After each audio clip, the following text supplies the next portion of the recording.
The smell of searing, expensive ribeye steaks filled the empty vaulted kitchen, but the only sound in the entire house was the agonizing, rhythmic tick-tick-tick of the grandfather clock in the hallway. It was 8:15. The grand mahogany dining table, which I had spent 3 grueling weeks restoring by hand, was perfectly set for 5 people.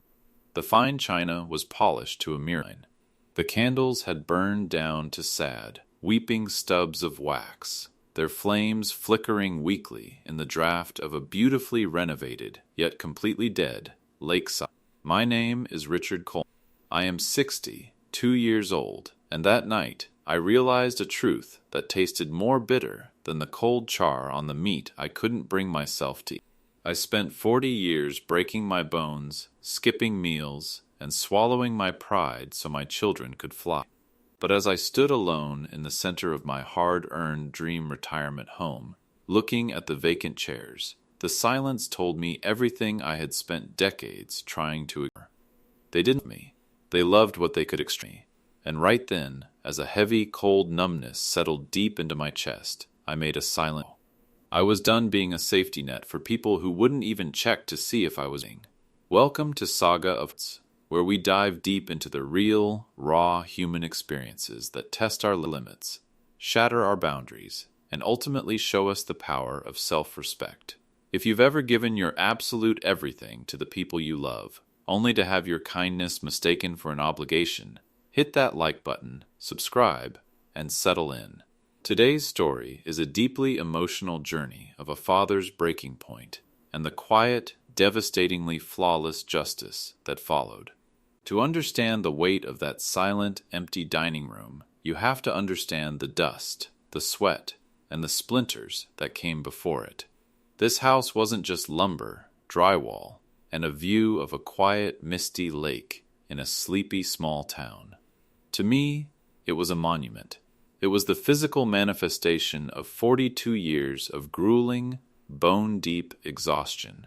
I started working in commercial construction when I was 19 years old. When you spend your youth as a construction supervisor, your body becomes a ledger of your life's choices. My knees pop like firecrackers whenever I stand up too fast. My lower back throbbing on rainy days is a permanent reminder of the winters I spent pouring concrete in sub-zero temperatures, freezing my breath against the steel beams just to ensure a steady paycheck. I never complained. That wasn't my way. I belonged to a generation that believed a man's worth was measured by the calluses on his palms and the security of his family. When my wife, Eleanor, passed away 14 years ago from a sudden, aggressive illness, the world lost its color. The house we shared in the city felt instantly cavernous, haunted by the echoing phantom of her laughter and the lingering scent of her lavender perfume. In the dark months following her funeral, I found myself sitting on the edge of our bed, staring at my hands, feeling utterly unmoored. But I couldn't afford to break down. I had a daughter, Sarah, who was finishing high school, and a son, Logan, who was already showing a dangerous knack for running away from his own responsibilities. I forced the grief down into a locked compartment in my chest, laced up my work boots, and went back to the job site. I had to be both pillars of the house now. For over a decade, I lived like a ghost in my own life. I ate canned soup over the kitchen sink to avoid making a mess I'd have to clean alone. I drove a battered, faded blue Ford F-150 with a rusted tailgate and a heater that only blew lukewarm air in the dead of winter. Every spare dollar, every ounce of overtime pay, went into supporting the kids. When Sarah wanted to go to an out-of-state university, I took on weekend consulting gigs, sleeping 4 hours a night on a cot in a makeshift trailer office. When Logan dropped out of his second community college and managed to accumulate thousands of dollars in high-interest credit card debt, I didn't scold him. I sat at the kitchen table, rubbed my tired eyes, and wrote a check that wiped out my modest savings account. A good father sacrifices, Richard, I would whisper to myself in the quiet hours of the night, staring at the ceiling fan spinning lazily overhead. That's what Eleanor would have wanted.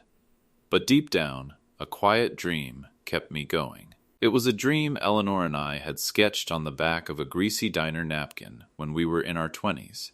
A small, sturdy home near a lake, far away from the oppressive smog and deafening roar of the city.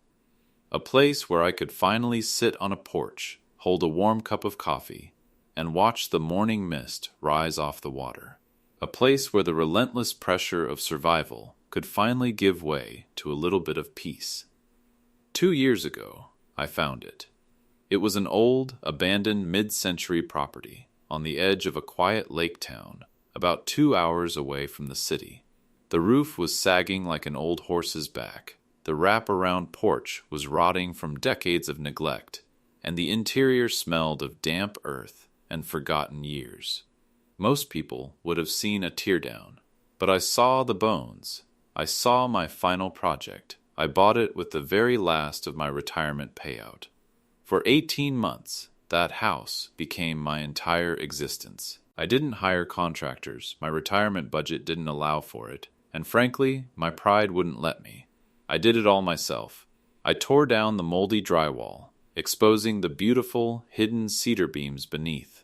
I rewired the entire electrical system, tracing every wire with a meticulousness that only comes from a lifetime of professional experience.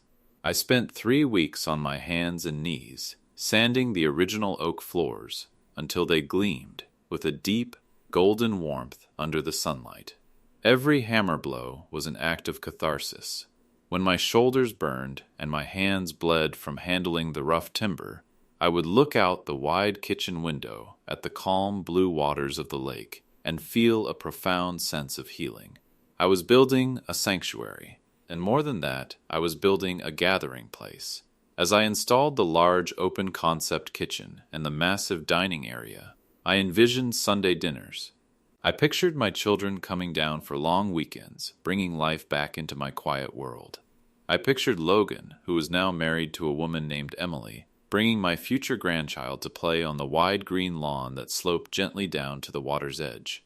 I thought if they saw what I built, if they saw the physical proof of my sweat, my endurance, and my love, maybe for one night, I'd finally feel like I mattered to them. Not as a bank account, not as an emergency fund, but as their father. To understand why I held on to that hope so desperately, you have to understand the pattern we had fallen into. For decades, my relationship with my children wasn't a two-way street, it was a one-way highway where I was the only one paying the toll. Let's start with Logan, my son. He is 34 years old now, but if you look closely at him, he still carries the petulant, restless air of a teenager who expects the world to apologize to him for existing. Logan has always been a boy of big ideas and zero execution. He wanted to be a real estate mogul, then a day trader, then a tech entrepreneur. Each time, he would come to me with wild eyes, a glossy brochure, and a desperate need for seed money. And each time, because I couldn't bear to see my son fail, I would reach into my pocket. I'll never forget the winter of 2018. Logan had gotten himself entangled with some shady property management scheme that went completely under. He was facing immediate eviction from his city apartment, and his credit was so thoroughly destroyed that no legitimate landlord would even look at his application. He called me at 3 a.m, weeping into the receiver, claiming he was going to be sleeping on the streets. I didn't hesitate. The next afternoon, I drove down to a local dealership and sold my prized possession, a pristine, meticulously maintained 1994 Chevy Silverado that Eleanor and I had used for our weekend camping trips. It was the last tangible link to my youth. The dealership gave me $9,000 for it, knowing I was desperate. I handed every single dollar over to Logan to clear his arrears and secure a new lease. When I dropped off the cashier's check, he snatched it from my hand, mumbled, "Thanks, Dad. You're a lifesaver," and immediately went back to scrolling on his phone. He didn't even ask how I was going to get home. I took the bus back to the city in a blinding snowstorm, my arthritic knees locking up with every freezing step. Then came Emily. Logan met her 3 years ago, and from the moment she stepped into our lives, the atmosphere shifted. Emily is a woman who wears a permanent, polite smile like a shield, but her eyes are always calculating, always measuring the room to see who holds the asset. She comes from a family that equates net worth with human value, and she quickly realized that Logan's wealth was a total illusion backed entirely by my willingness to sacrifice. When they got married, I paid for the reception. It wasn't a request, it was an unspoken expectation. Emily had pointedly mentioned in front of the family how embarrassing it would be to host a budget wedding in front of her friends. So, I took out a second mortgage on my modest city home to fund a lavish country club dinner. At the reception, during the speeches, Logan thanked Emily's parents for their boundless guidance, but forgot to mention me entirely. I sat at table 14 near the kitchen doors, watching the waiters carry out prime rib that my debt had purchased. My daughter, Sarah, is different, but in a way that hurts just as deeply. Sarah is a bystander. She is 30 years old, working a stable job in human resources, and possesses a total horror of conflict. Whenever Logan would demand money, or whenever Emily would drop passive-aggressive hints about my responsibilities as a patriarch, Sarah would look down at her lap or find an excuse to leave the room. Once, after a particularly tense Sunday dinner where Logan had demanded I co-sign a $40,000 car loan, I pulled Sarah aside in the hallway. "Sarah," I whispered, my voice trembling with a rare flash of exhaustion. "I can't keep doing this. It's draining me dry." She looked at me with a mixture of pity and discomfort. "Dad, you know how Logan is," she said softly, patting my arm. "He's just stressed with the new baby coming. Just try to keep the peace, okay? It's easier if we don't make a scene." That was her solution. Keep the peace, which really meant keep absorbing the damage so the rest of us don't have to deal with the fallout. Over the years, my children's entitlement mutated from a sporadic vice into a permanent state of mind. They didn't see my sacrifices as acts of love, they saw them as my default setting. They genuinely believed that because I was the father, my comfort, my retirement, and my peace were entirely expendable. I was a structural support beam in their lives, meant to be buried in the dirt, hidden from sight, silently bearing the weight of their poor choices until I eventually rotted away. But as I put the finishing touches on the lake house, painting the molding and hanging the old framed photos of their childhoods, I allowed myself to be weak. I allowed myself to believe that the cycle could break. I told myself that once they saw this physical monument to my survival, they would understand. They would look at their gray-haired father and say, "You did it, Dad. You crossed the finish line. We're proud of you." I wanted that validation so badly, it felt like an ache in my chest, and that desire made me blind to the storm that was brewing right on my horizon. The final days leading up to the housewarming dinner were a blur of frenetic, hopeful energy. I didn't want this to be just a casual drop-in. I wanted it to be an event. I wanted my family to walk through those doors and feel enveloped by the warmth of a home that was fully alive. I started preparing 3 days in advance. My arthritis was flaring up terribly, a sharp, hot needle driving into my right hip with every step, but I ignored it. I took a double dose of over-the-counter painkillers and pushed forward. I spent a whole afternoon on a tall stepladder, wiping down the high cedar beams until they caught the late afternoon sun like polished amber. I vacuumed every inch of the hand-sanded oak floors, ensuring not a single grain of sawdust remained from the renovation. Then came the kitchen. Cooking had never been my specialty. Eleanor had been the artist in that department. But over the years of living alone, I had learned how to throw together a decent meal. For this night, however, I went all out. I drove 45 minutes to a premium butcher shop in the next county to buy 5 thick, beautifully marbled prime ribeye steaks. They cost me a significant chunk of my remaining monthly grocery budget, but I didn't care. I bought fresh asparagus, baby red potatoes to roast with rosemary, and a bottle of expensive red wine that the clerk assured me was top tier. On the morning of the dinner, I woke up at 5 a.m. to bake. Eleanor had left behind a tattered, flour-dusted recipe book, and inside was her famous recipe for deep dish apple pie. As I peeled the apples, the crisp, sweet scent filling the bright kitchen, a heavy wave of nostalgia washed over me. I looked over at the corner of the dining area where I had placed her favorite antique rocking chair. It sat empty, bathed in the soft morning light. "I did it, Elle," I whispered, wiping a sudden tear from my cheek with the back of a flour-dusted hand. "We got the house. The kids are coming tonight. It's going to be okay." By 4 p.m., the house was immaculate. I had hung framed family photographs along the hallway, pictures of Logan holding up his first Little League trophy, Sarah grinning in her graduation cap, and a beautiful, faded portrait of Eleanor and me standing on a beach when our hair was still dark and our hearts were still light. The large mahogany dining table was a masterpiece. I had laid out a crisp, white linen tablecloth. 5 places were set perfectly, complete with polished silver, cloth napkins, and gleaming wine glasses. In the center, 3 tall candles stood waiting to be lit. At 5:30 p.m., I went outside to light the grill. The evening air was cool, carrying the clean, sharp scent of the pine trees and the gentle lap of the lake water against the dock. I looked at the long gravel driveway, winding through the trees. Any minute now, I'd see the headlights of Logan's SUV and Sarah's sedan cutting through the twilight.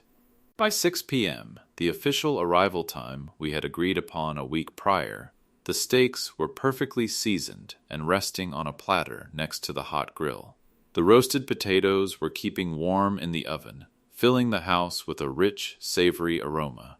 The apple pie sat cooling on the counter, its golden crust practically begging to be cut. I stood on the wrap around porch, leaning against the sturdy wooden railing I had built with my own hands. I checked my watch, 6:05 p.m.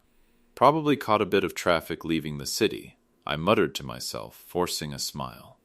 No big deal. It's a Friday night. I walked back inside, lit the 3 candles in the center of the table, and poured myself a small glass of water. I sat down in the chair at the head of the table. And then I waited.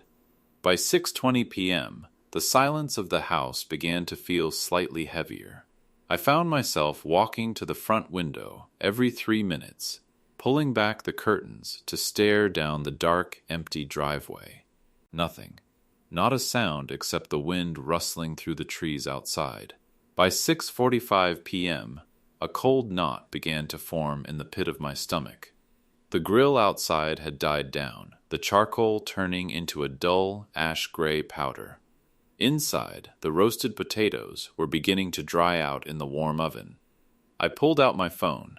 The screen was completely blank. No missed calls. No text messages. At 7:10 p.m., the silence transitioned from peaceful to agonizing. It felt like a physical weight pressing down on my chest, making it hard to take a full breath. I looked around the large, beautiful dining room. The 3 candles were burning low now, the wax melting in long, slow tears down the sides of the silver candlesticks. The 5 empty chairs seemed to mock me. I looked at the photos of my children on the wall. I looked at Eleanor's empty rocking chair. At 8 p.m., 2 full hours after they were supposed to arrive, the crushing weight of reality finally settled over me. They weren't just late. They weren't coming. My hands were shaking slightly as I picked up my phone from the linen tablecloth. The screen glared back at me, a cold digital void. I opened the family group chat. My thumbs felt heavy, clumsy, as I typed out a simple, fragile message. "Everything okay? Food's getting cold." I hit send. I stared at the screen, watching the little gray check marks turn blue. Someone had read it. I waited. 1 minute passed. Then 3. Then 5.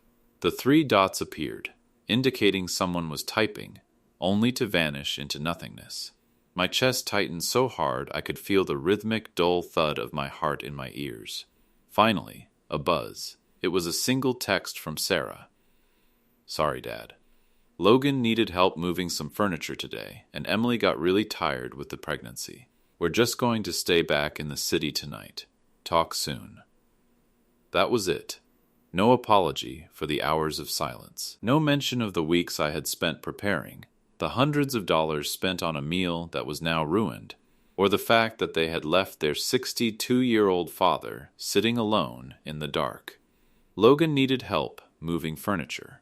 On the one night they knew meant everything to me. A heavy, suffocating silence rushed back into the room, filling the space where my family should have been. I didn't yell. I didn't curse. The lifetime of construction work teaches you how to handle a sudden structural failure. You don't panic, you just absorb the impact. But this wasn't concrete or steel. This was my soul. Slowly, I stood up from the head of the table. My knees popped loudly in the quiet room. I walked over to the oven, turned it off, and pulled out the dried-out, shriveled rosemary potatoes. I went out to the porch, picked up the raw, expensive steaks that had sat out for hours, and brought them inside. I didn't even bother putting them in the fridge.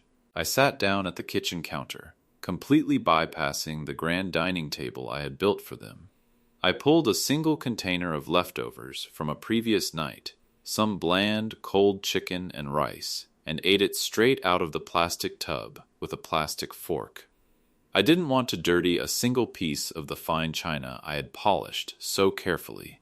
As I chewed the tasteless food, my eyes wandered back to the dining room. The candles had finally burned themselves out, leaving behind nothing but thin trails of acrid gray smoke that drifted listlessly toward the cedar beams. The 5 empty chairs stood like headstones in a graveyard of my own making. It wasn't the empty house that hurt. It was realizing I'd filled it with people who were never coming. I had built a palace of sacrifice, and the only occupant was a fool who didn't know when to stop giving.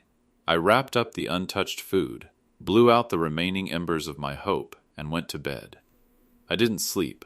I just lay there in the dark, listening to the gentle, mocking lap of the lake water against the shore, waiting for a morning that I knew would change everything. The next morning, the sun rose over the lake in a brilliant display of gold and amber, but none of its warmth reached inside my chest. I was sitting on the porch, a mug of black coffee cradled in my calloused hands, when the silence was shattered by the harsh crunch of gravel. An SUV tore down my driveway, followed closely by a sedan. I didn't move. I didn't stand up to welcome them. I just watched as Logan, Emily, and Sarah climbed out of their vehicles. They didn't look like people who felt guilty about abandoning their father the night before. In fact, Logan was grinning, and Emily was scanning the exterior of the house with a sharp, proprietary squint, like an appraiser evaluating a piece of commercial real estate. "Dad," Logan called out as he marched up the porch steps, his tone booming and artificially cheerful. "Man, you really did a number on this place. It looks incredible." Emily followed behind him, her eyes locking onto the hand-carved cedar railings. "Richard, hello," she said, her voice dripping with that practiced, superficial politeness she always used when she wanted something. "The woodwork is just stunning. You really outdid yourself." Sarah walked up last, looking slightly uncomfortable, shifting her weight from foot to foot. "Hey, Dad. Sorry about last night again. You know how crazy things get." I took a slow sip of my coffee, feeling the heat bleed into my throat. My face was a mask of absolute stone. "The food went bad," I said flatly. My voice was quiet, completely devoid of its usual warm, welcoming cadence. Logan laughed it off, waving his hand dismissively. Yeah, sorry about that, Pop. But listen, we actually came down because we have some massive news. And honestly, seeing the place in person, it's like fate. It's perfect timing. Is that so?" I murmured, setting my mug down on the wooden side table.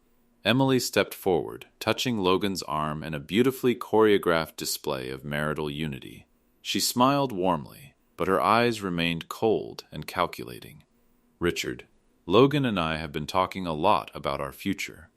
With the baby coming in just a few months, our apartment in the city is practically a closet. It's cramped, it's loud, and the air quality is terrible for a newborn. And the market right now? Interest rates are sky high, and we just can't afford a decent down payment on a place that's safe. Sarah nodded quietly in the background, playing her role as the passive enabler perfectly. It's really tough out there right now, Dad. They're really struggling. Logan leaned against the porch railing, mirroring my posture, trying to look casual. So, we were thinking, you've always been there to help us get started, Dad. And look at this place. It's huge. It's got 4 bedrooms, a massive yard, a safe neighborhood, a lake. It's literally the dream environment to raise a family. A cold, sharp realization began to bloom in my mind, cutting through the residual fog of my heartbreak. I looked at Logan. I looked at Emily's hand resting on her stomach. I looked at Sarah, who couldn't even meet my gaze. They hadn't come today to apologize. They hadn't come to see how I was doing. They had come because they had realized what I had built, and they wanted to claim it. Go on, I said, my voice dropping an octave, becoming dangerously calm. Emily smiled wider, taking my tone for compliance. Well, we thought it just makes financial sense. You're retired now, Richard. You don't really need all this space. A single man in a 4-bedroom lakeside house? It's a lot of upkeep for your bad knees. We think it would be perfect if Logan and I moved in here to raise the baby. And you, well, you could move into our city apartment. The lease is paid up for another 6 months, and it's much closer to your doctor's. The world seemed to tilt slightly on its axis. My jaw locked so tightly it hurt. I could feel a fierce, burning heat crawling up my neck, scorching away the last lingering remnants of my patience. They weren't just asking for a handout anymore. They were asking for my life. They wanted to evict me from the sanctuary I had bled for, banish me back to the suffocating gray city walls I had spent 40 years escaping, and move into my dream house like conquerors occupying a fallen castle. And they expected me to say yes, because a good father always sacrifices. I didn't blink. I didn't let a single muscle in my face betray the absolute fury howling through my veins. I just sat there, my hands resting heavily on my knees, letting the silence stretch out between us until Emily's smile began to falter at the edges. Richard? She asked, her voice losing a bit of its polished sheen. Did you hear what we said? It's just, family helps family. It's what we do. I heard you, I said. My voice wasn't loud, but it had a weight to it that made Logan shift uncomfortably. You want me to pack up my things, hand you the keys to the house I spent 18 months building with my own blood and sweat, and go live in a cramped, noisy city apartment. Because it makes financial sense. Logan stepped forward, his chest puffing out with that familiar, ugly entitlement.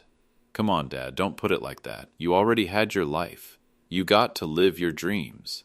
I'm your son, and I have real responsibilities now. Think about your future grandchild. Are you really going to be that selfish? A good father sacrifices for his family. A good father sacrifices. The words echoed in my mind. But this time, they didn't bring the familiar wave of guilt. Instead, they triggered something else. A sudden, violent snapping mechanism deep within my soul. It was like a structural beam finally giving way under too much weight, clearing the path for an entirely new foundation. In a split second, a lifetime of memories flashed before my eyes, but the lens was completely stripped of its sentimentality. I remembered 2014, sitting in a stark, fluorescent-lit police station at 4 a.m., handing over $5,000 in cash to bail Logan out of a reckless driving charge after he crashed a car he hadn't even paid for. I remembered 2017, skipping my own dental procedures, chewing on the left side of my mouth for a year because I couldn't afford the crowns after covering Sarah's graduation trip and Logan's moving expenses. I remembered the countless nights I spent eating cold, canned beans over a stainless steel sink in a dark, empty house. never buying myself a new coat, never taking a vacation, never breathing for myself. And then I looked at the three of them standing on my porch. They looked healthy. They looked well fed. They were dressed in expensive clothes, driving cars that my sacrifices had indirectly subsidized. They didn't see the deep, permanent grooves of exhaustion carved into my face. They didn't see the calluses on my hands or the limp in my stride. They didn't see the house as my reward. They saw it as the next thing I should give away. They didn't see a father. They saw a carcass, and they were the vultures waiting to pick the bones clean. "Dad," Sarah chimed in, her voice whining, trying to use her usual peacekeeper manipulation. "Logan is really stressed. Emily's doctor said stress isn't good for the baby. You've always been so generous. Why are you being so difficult about this?" Slowly, deliberately, I stood up. For the first time in 40 years, I didn't offer a reassuring smile. I didn't apologize for making things uncomfortable. I stood at my full height, towering slightly over Logan, and looked them dead in the eyes. "I spent 40 years being useful," I said, my voice cutting through the morning air like a cold blade. "And none of you ever learned how to love me."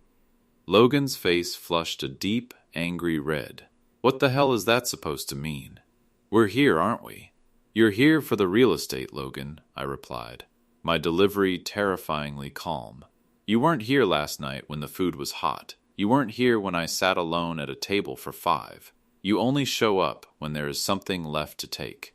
Emily gasped softly, a masterclass in artificial offense. "Richard, how can you say that to your own children? After everything Logan has been through?" "He's been through nothing, Emily," I snapped, turning my gaze onto her. She actually stepped back a pace, because every time he stumbled, I broke my back to catch him. "But the safety net is gone. I am officially retired from saving you from yourselves." "Fine," Logan yelled, slamming his hand against the wooden porch railing. "Be a selfish old man. If you want to die alone in this giant empty house, go ahead. But don't look at me when you need someone to take care of you. You're destroying this family over bricks and mortar." "No," I said, stepping backward toward my front door. "The family died a long time ago, Logan. I just finally stopped pretending otherwise." I walked inside and shut the heavy cedar door firmly behind me. I heard Logan cursing loudly on the porch, followed by the heavy, angry stomping of boots. A moment later, 2 car doors slammed, gravel sprayed violently against the undercarriage of their vehicles, and the roar of their engines faded into the distance. I stood in my quiet hallway, looking at the family photos on the wall. My heart was pounding, but my hands were no longer shaking. The fear was entirely gone, replaced by a cold, crystalline determination. They thought I was an old, weak-kneed man they could push around. They forgot who taught them how to build things, and who knew exactly how to take them apart. The silence that returned to the house wasn't the heavy, suffocating weight of the night before. It was a clean silence. The kind of silence that settles over a construction site after the debris has been cleared away and the ground is finally level. I didn't waste a single second wallowing. A lifetime in supervisor boots teaches you that when a structure is compromised beyond repair, you don't try to patch the drywall, you tear it down to the studs and rebuild. On Monday morning at 8 a.m. sharp, I didn't pour coffee to sit on the porch. Instead, I sat at my desk with a yellow legal pad and a pen. I listed every single asset, every account, and every vulnerability. They wanted to play a game of leverage, using my future grandchild and their financial incompetence as weapons to guilt me into submission. They truly believed my love for them was a weakness they could exploit forever. They forgot that a man who knows how to build a house from scratch understands exactly where the load-bearing pillars are. And I was about to pull them out. My first phone call was to Arthur Pendleton. Arthur had been my attorney for nearly 30 years, handling everything from my commercial contracts to Eleanor's estate. He was a sharp, no-nonsense man who knew exactly how much I had given up for my children over the decades. "Richard," Arthur said, his voice deep and gravelly through the speakerphone. To what do I owe the pleasure? How is the lake house? The house is finished, Arthur, I said, my voice deadpan. But my old life is over. I need to make some drastic changes to my estate planning, and I need them done by the end of the week. Arthur paused, sensing the absolute ice in my tone. All right. Tell me what we're doing. First, the will, I stated, tapping my pen against the legal pad. As it stands, everything, this house, my remaining investments, and my personal property is split 50-50 between Logan and Sarah. Scrap it. Rewrite the entire document. I am leaving Logan exactly $1. I want it explicitly stated in the text that he is receiving nothing more because he has already extracted his inheritance through 34 years of unpaid debts. I heard the scratch of Arthur's pen on the other end. And Sarah? Sarah gets her childhood photo albums and $5,000. The rest of her share? I want it put into a locked, legally ironclad educational trust fund for Logan's unborn child. Neither Logan nor Emily can touch a single penny of it for management fees, housing, or expenses. It is strictly for the child's higher education, administered solely by an independent corporate trustee. If they try to fight it, the money reverts entirely to the local veterans' shelter. Understood, Arthur said, a slow, appreciative whistle coming through the line. You're cutting the oxygen to the fire. What about the rest of the estate? I own a small, commercial duplex downtown, the old investment property I bought back in the 90s. The lease on the auto body shop on the ground floor expires next month. I want you to initiate a quiet, private sale of that building immediately. Don't list it publicly. Call the tenant. He's wanted to buy the building for a decade. Sell it to him at a 5% discount for a cash closing. Richard, that duplex provides a steady chunk of your supplemental retirement income, Arthur warned, his tone turning cautious. Are you sure? I don't need the extra cash anymore, Arthur. I'm living simply now. Take 60% of the proceeds from that sale and donate it anonymously to the small-town community center right here by the lake. They've been trying to build a youth woodworking and trade workshop for years. Let them have it. The remaining 40%? Put it into a high-yield annuity for myself. I'm going to enjoy my life. Consider it done, Arthur said. I'll have the paperwork ready for your signature by Thursday afternoon. When I hung up the phone, a profound wave of relief washed over me. But I wasn't finished. Legal structures take time to manifest. Physical structures require immediate reinforcement. That afternoon, I drove to the local hardware store. I didn't buy paint or decorative fixtures. I bought a commercial-grade, deadbolt locking system for every exterior door in the house. I bought a state-of-the-art, hardwired security system with high-definition, night vision cameras that covered every square inch of my perimeter, including the long gravel driveway and the lakeside dock. By Wednesday evening, the house was transformed into a digital fortress. I sat at my kitchen counter, looking at my smartphone screen. 6 different camera feeds showed the peaceful, undisturbed woods around my property. I went into my contacts list. One by one, I selected Logan, Emily, and Sarah. I didn't send a warning text. I didn't offer a final explanation. I simply tapped the screen and blocked their numbers across everything: calls, text messages, and social media. I completely severed the line. I knew Logan. I knew his financial situation was a ticking time bomb. Without my regular infusions of cash, and with Emily's champagne tastes on his beer budget, it wouldn't take long for the pressure to mount. They had treated my home like an inevitable prize, a trophy they could just walk in and claim whenever they pleased. I went out onto the porch, locking the heavy new deadbolt behind me with a sharp, metallic click. I sat down in my chair, watching the shadows lengthen across the water. The trap was set. All I had to do now was wait for them to spring it. The explosion took exactly 17 days to arrive. It was a hot, stifling Thursday afternoon. The air was thick with the threat of a summer storm, and the lake was completely still, acting like a dark mirror to the bruised purple clouds gathering overhead. I was sitting inside my living room, casually reading a book, when a familiar, aggressive roar echoed down the gravel driveway. I didn't even have to look at the security monitor to know who it was. The screech of brakes told the whole story. I slowly walked over to the main hallway and looked through the heavy glass side panel of the front door. Logan's SUV had practically slid to a halt on the gravel. He climbed out of the driver's seat, his face a contorted mask of pure, unadulterated rage. His shirt was untucked, his hair was disheveled, and he looked like a man who hadn't slept in a week. Emily didn't get out of the car this time. She sat in the passenger seat, her arms crossed tightly, staring at my house with a look of venomous hatred. Logan didn't just knock on my door, he hit it with the flat of his palm, the heavy cedar shuddering under his weight. Bang, bang, bang, Dad. He screamed, his voice cracking with fury. Open the damn door. Open this door right now. I didn't hurry. I unlocked the heavy commercial-grade deadbolt with a slow, deliberate click and swung the door open halfway, keeping my body firmly blocking the entrance. I didn't smile. I didn't invite him in. I just stood there, looking down at my son. You have 5 seconds to stop shouting on my property, Logan, I said. My voice was a low, chilling whisper that instantly cut through his manic energy.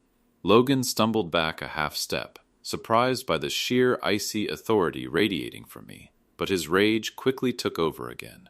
He pulled a folded piece of paper out of his back pocket and shook it violently in my face.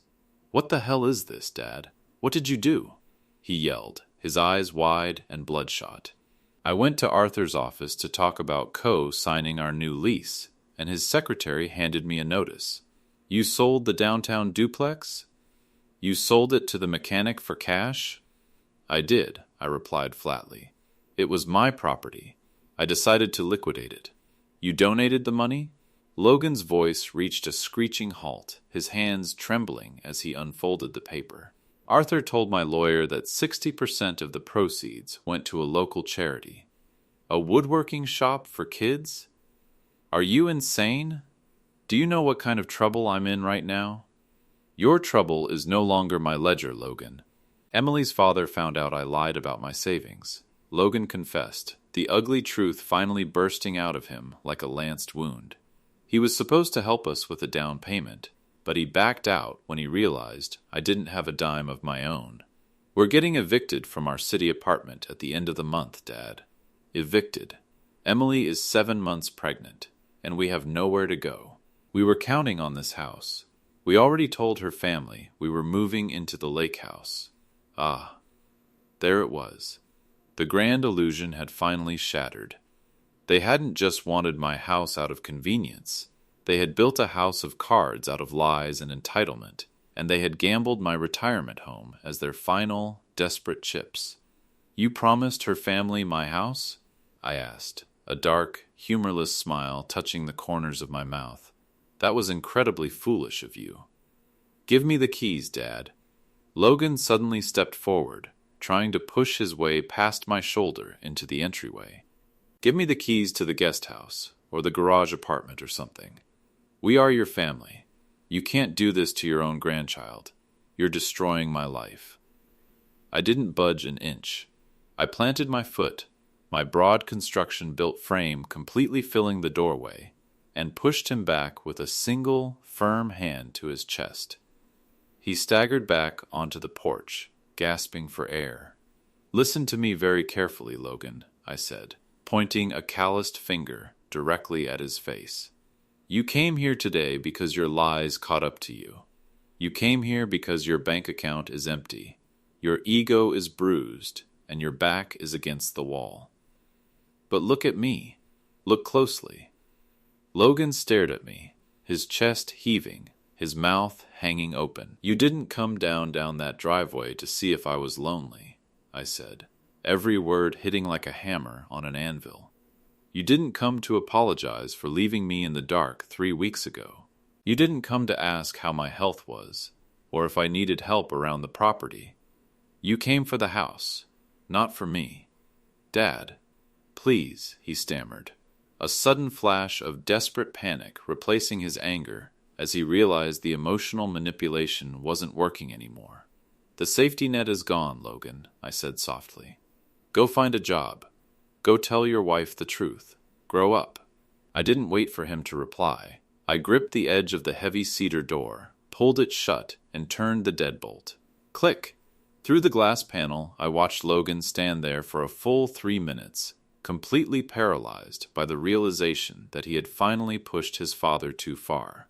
He slowly walked back down the steps, climbed into his SUV, and drove away, leaving nothing behind but a cloud of dust that quickly settled over the gravel. The dust from Logan's SUV had barely settled before the summer storm finally broke. Lightning arced across the lake, turning the dark water into a sheet of silver, and rain began to pelt the metal roof of the porch in a rhythmic, deafening roar. I sat inside the dark living room, watching the water sheet down the large glass windows. I expected to feel that cold, icy triumph. I expected to feel the validation of a man who had finally drawn a line in the sand and defended it. But as the minutes ticked by into hours, the silence in the house didn't feel victorious. It felt heavy. It felt hollow. I looked down at my hands. They were the hands of a builder, hands that knew how to repair broken structures, not leave them shattered in the dirt. You came for the house. Not for me, I had said. It was true.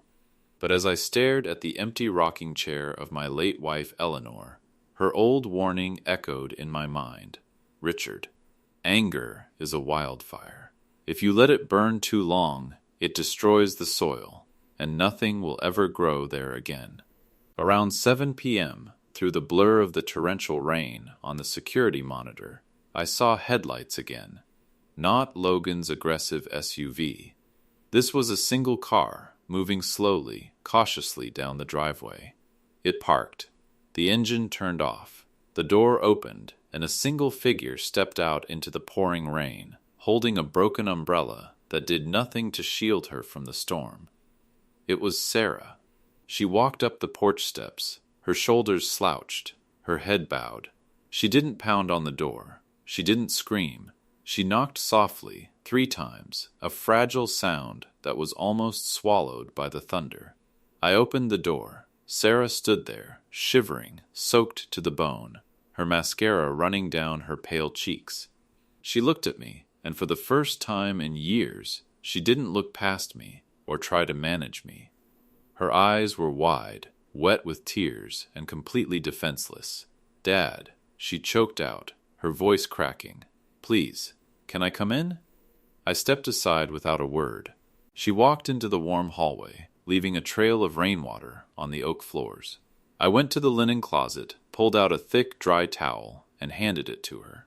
She took it, wrapping it around her trembling shoulders, and sat down on the bottom step of the staircase, burying her face in her hands.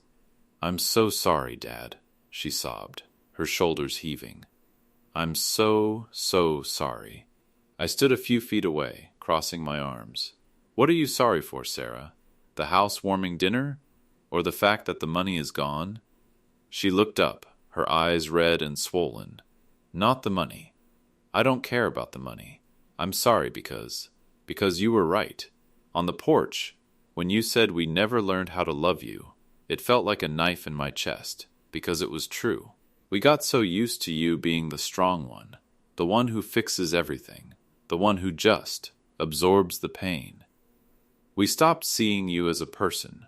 We just saw you as Dad, this unbreakable machine that didn't need anything in return.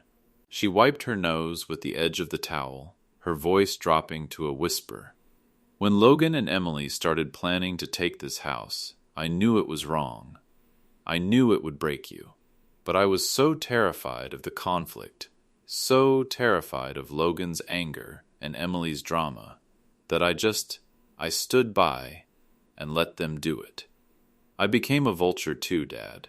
By doing nothing, I helped them hurt you. And when you blocked us, when the line went completely dead, I realized that if you died tomorrow, the last thing you would know about your daughter was that she helped steal your dream.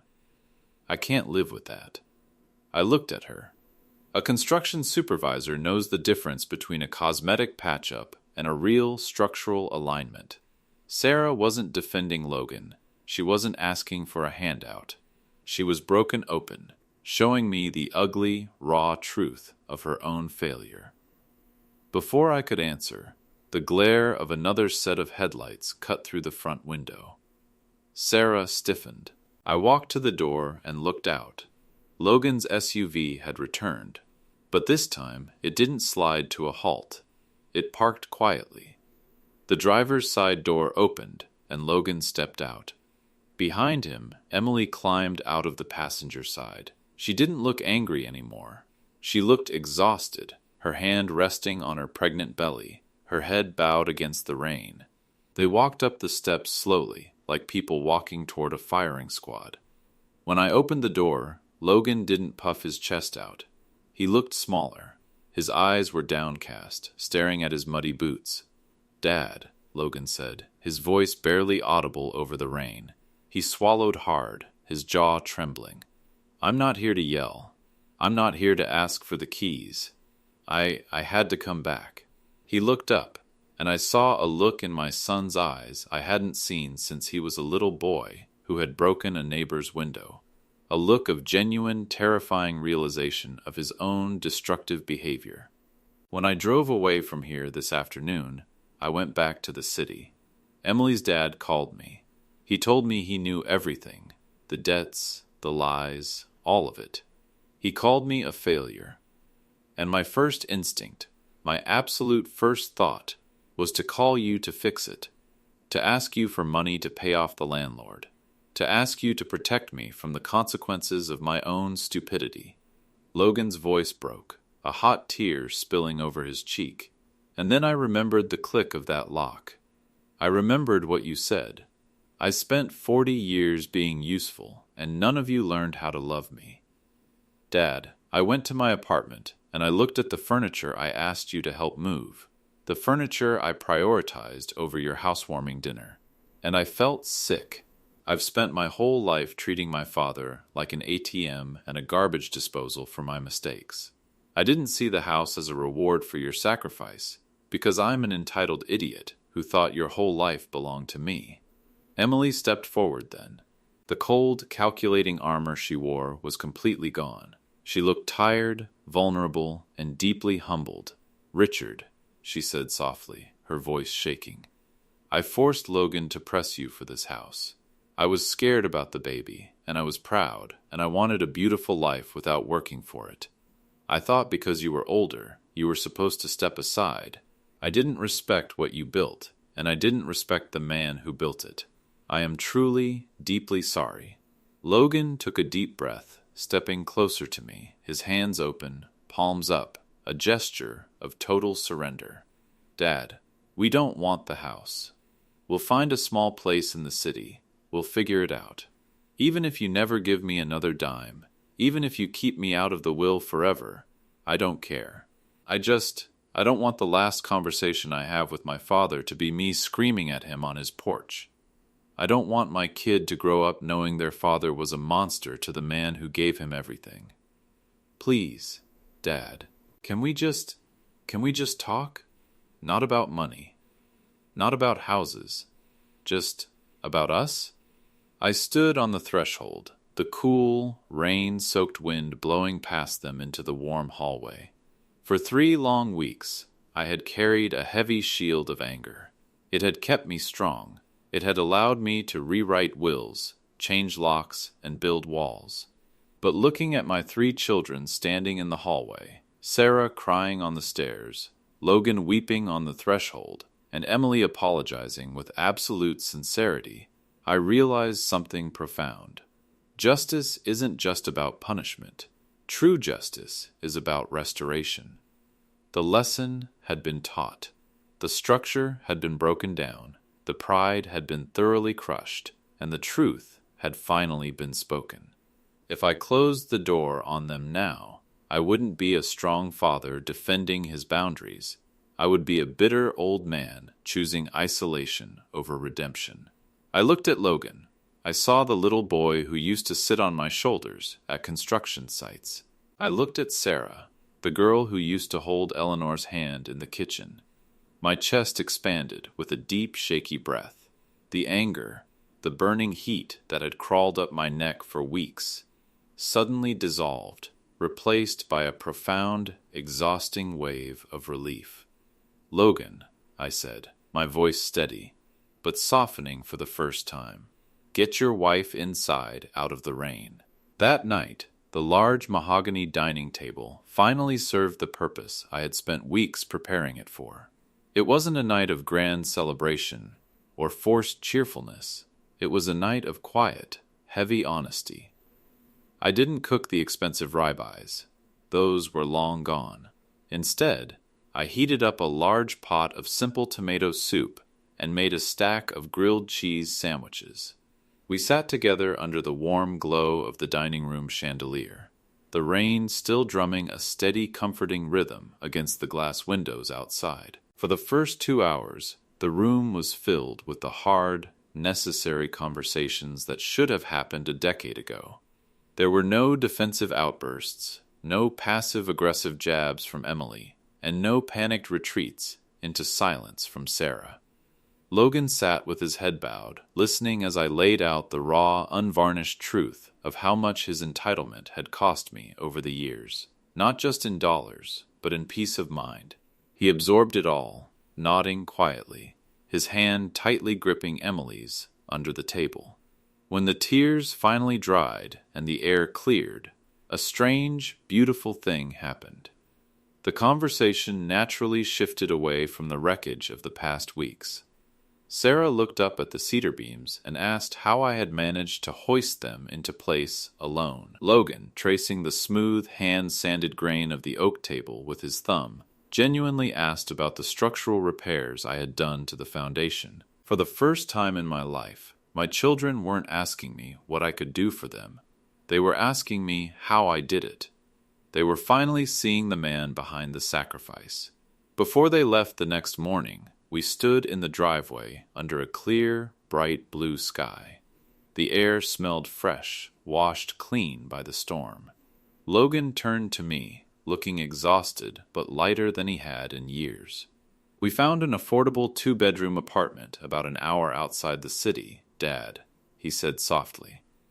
"It's not glamorous, and I'm taking a second job at a logistics firm to cover the deposit. But it's a start, a real one." I looked at my son, seeing a glimmer of the man I always hoped he would become. I reached into my pocket, but I didn't pull out a checkbook. I pulled out a spare set of keys to the lake house. I held them out, letting them dangle in the sunlight. Logan looked at them, then looked up at me, his eyes widening in confusion. "I'm not giving you the house, Logan," I said firmly, ensuring there was no misunderstanding. "The will stays exactly as Arthur wrote it. The trust fund for your child stands, and my boundaries are absolute. But this is a family home.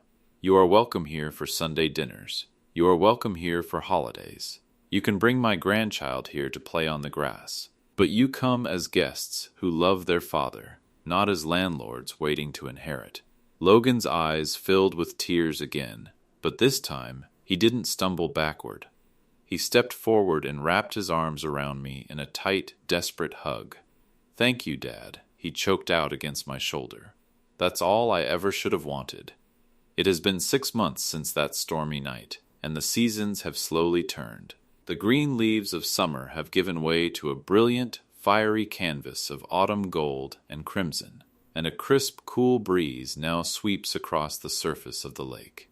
It's Sunday afternoon. The house is completely quiet, save for the crackle of a warm fire burning in the hearth.